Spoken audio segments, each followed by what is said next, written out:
ઉનાળામાં ખાટું દહીં ખાનારા લોકો માટે એક દુઃખદ સમાચાર સામે આવી રહ્યા છે। દહીં સ્વાસ્થ્ય માટે દરેક રીતે ફાયદાકારક છે। તેને ખાવાથી જ નહીં પરંતુ ત્વચા પર લગાવવાથી પણ ઘણા ફાયદા થાય છે। કેટલાક લોકો બજારમાંથી દહીં ખરીદદાને જે ખાય છે તે કેટલાક લોકો પોતાના ઘરે દહીં જમાવવાનું પસંદ કરે છે। તો બજારમાં મળતું દહીં પણ ભેળસેળયુક્ત હોય છે અને સાથે જ તે મોંઘું પણ હોય છે। ઘણી વખત આ તો ખબર પણ પડતી નથી કે દહીં તાજું છે કે વાસી।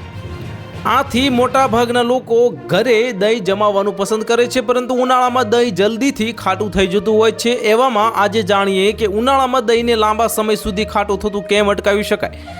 દહીં જમાવવાની વખતે બંને તો તાજા જ દૂધનો ઉપયોગ કરો જેથી દહીં ખાટું ન થાય। એવામાં જો તમે તાજા દૂધના બદલે એક દિવસ વાસી દૂધનો ઉપયોગ કરો છો તો પણ દહીં કોઈ પણ સંજોગોમાં થઈ જશે।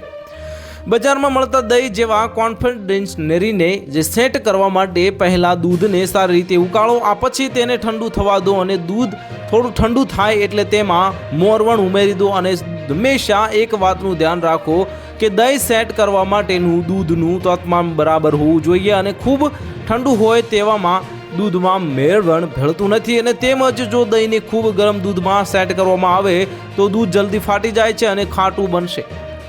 મોટાભાગની સ્ત્રીઓ દહીં જમાવવા માટે તે ઘરમાં રાખેલા દહીંનો જ મેળવણ તરીકે ઉપયોગ કરે છે, પણ તમારે એક વાત ધ્યાનમાં રાખવી જોઈએ, તમારે દૂધમાં જ મેળવણ ઉમેરો છો તે પહેલેથી જો ખાટું હોય તો જામેલા દહીંનો સ્વાદ પણ ખાટો લાગશે। તેથી ધ્યાન રાખો કે દૂધમાં જે મેળવણ ઉમેરવામાં આવે તે પણ તાજું હોય। તો હાલ માટે આટલું જ, મળીશું નવી અપડેટ સાથે। જો તમને અમારા વિડીયો પસંદ આવતા હોય તો વિડીયોને લાઇક કરી દેજો, ચેનલને સબસ્ક્રાઇબ કરી બાજુમાં આવેલા બેલ આઇકનને દબાવી દો જેથી તમને આવા સમાચારની અપડેટ મળતી રહે।